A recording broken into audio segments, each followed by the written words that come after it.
আসসালামু আলাইকুম প্রিয় বন্ধুরা, আশা করি সকলে ভালো আছেন। বন্ধুরা, আজকে আমরা সকলে মিলে চলে আসলাম আদিয়াতে বাড়িতে।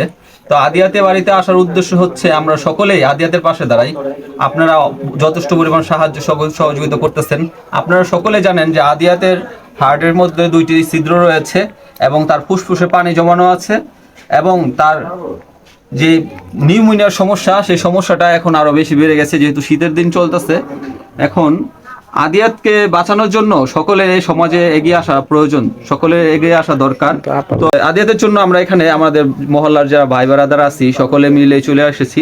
তো আমরা তো কন্টেন্ট তৈরি করতে পারবো আর হালকা সাহায্য সহযোগিতা করতে পারবো। আপনারা যদি সাহায্য সহযোগিতার হাত না বাড়িয়ে দেন তাহলে কিন্তু আদিয়াতের চিকিৎসাটা হচ্ছে না।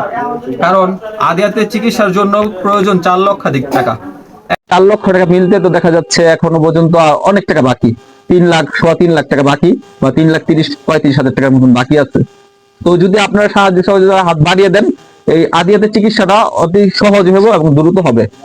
তো এই জন্য আমরা সকলে আসি, সমাজের ছোট বড় যারা আছি, সমাজসেবক থেকে শুরু করে ছোট বড় যারা আছি, 50 টাকা 100 টাকাতে শুরু করে 1,000, 5,000, 10,000, 20,000 যে পারি যার যেমন আছে।